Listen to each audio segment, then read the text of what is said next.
Je m'appelle Léa, j'ai 17 ans et je viens de Paris. Ce qui m'a fait entrer dans l'APA, c'est ma mère. Donc à l'époque, je venais de rompre avec mon petit ami et j'allais pas très bien.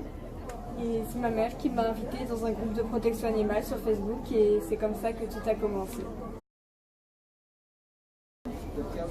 Le véganisme, c'est le fait d'écarter de son mode de vie tout produit issu de l'exploitation animale, tel que la viande, le lait, les œufs, tout ce qui est à base de lait comme le fromage ou le beurre, ou même les pains au chocolat, le croissant, etc.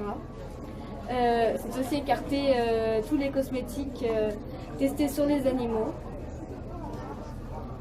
C'est aussi boycotter les cirques, le port de fourrure, le port de cuir. C'est aussi boycotter les zoos. Et tout simplement, le véganisme, c'est respecter la vie animale. Alors, oui, je suis végane.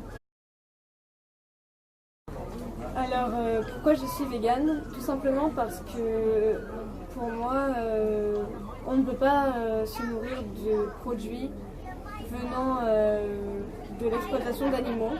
Par exemple, les poules qui sont élevées en cage, qui ne voient jamais le jour, ou comme l'élevage de petits cochons, ou encore comme le viol des vaches et le meurtre des petits veaux. Et je suis végétarienne depuis plus longtemps que je ne suis végane, mais c'est vrai que maintenant, je ne pourrais plus m'imaginer en train de manger des œufs, boire du lait, manger de la viande aussi. Je sais pas, maintenant j'ai pris conscience de quelque chose et je crois qu'il faudrait qu'on ait tous cette conscience. Alors non, en soi, être végane, c'est pas forcément difficile.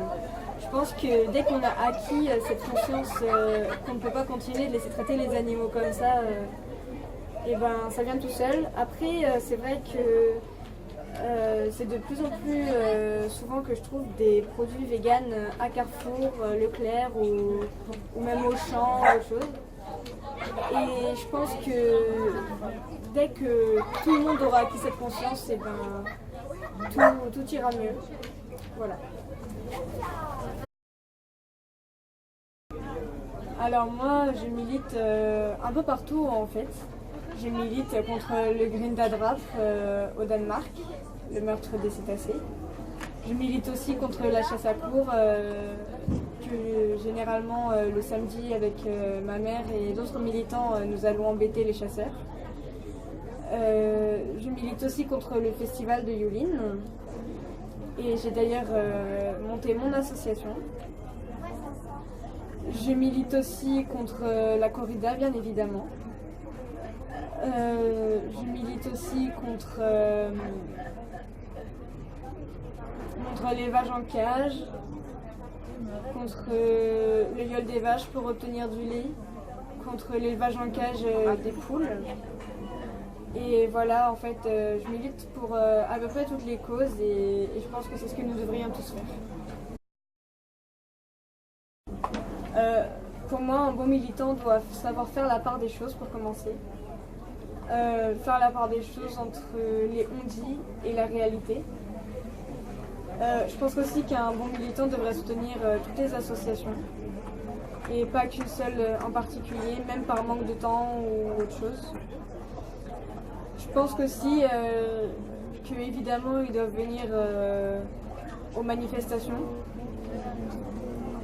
Et je pense aussi qu'il devrait s'entendre avec ses collègues militants parce que l'avancement d'une cause, c'est aussi une bonne entente entre tous les militants pour bien commencer. Alors oui, bien sûr, je compte continuer mon combat dans la protection animale. Alors, mon association. Donc mon association s'appelle Tous contre Yulin. Comme vous l'aurez compris, c'est contre le festival de Yulin. C'est un festival qui se déroule dans la région du Ganski en Chine. Et du 21 juin au 1er juillet, plus de 10 000 chiens et 4 000 chats sont torturés à mort. Donc torturés à mort, j'entends par là ébouillantés vivants, écorchés vifs, éviscérés, écartelés, enfin tout en fait, pendus aussi, battus. Et ce festival a été déclaré illégal cette année, mais la population chinoise habitant à Yulin continue chaque année ce festival et nous nous battons pour ça avec l'association Stéphane Lamarck qui cette année est allée chercher quelques chiens en Chine avec les dons qui sont reçus. Et il y a aussi d'autres associations qui commencent à se mobiliser et je pense que ça c'est bien. Alors concernant l'évolution de mon association, je trouve que mon association commence à gagner du terrain, si je peux dire. Nous avons régulièrement des publicités qui sont diffusées sur Radio Parole d'Animaux et nos événements sont déclarés chez L214 et aussi Radio Parole d'Animaux avec le présentateur Daniel Jacob. Nous faisons aussi beaucoup de manifestations et nous sommes soutenus par le Parti animaliste. Nous allons maintenant tenir aussi des stands au Vegan Place et éventuellement aussi à la Veggie World. Enfin, les dons que nous allons récolter pour notre association vont permettre de sauver les chiens et les chats au festival de Yulin, en espérant que bientôt tout cela soit terminé. Oui, maintenant je suis heureuse. Alors, mon avenir, je le vois comment? Donc c'est un peu difficile à dire parce que moi j'ai deux passions dans la vie. J'ai la passion de la chirurgie plastique et la passion des animaux. En ce moment je fais du bénévolat au refuge pour chevaux de la Fondation Assistance aux Animaux à Versailles. J'ai fait aussi des stages à la SPA et chez 30 millions d'amis. Au début, je voulais tout plaquer pour continuer mon combat uniquement dans la protection animale. Mais je pense que je devrais aussi passer mon bac tout d'abord et après aviser. Mais je pense que même si je fais mes études de chirurgien plastique, je ne lâcherai pas le combat pour la protection animale car c'est ce qui me fait tenir debout dans la vie et je ne lâcherai pas. Et je veux que notre cause soit entendue et je veux qu'on gagne.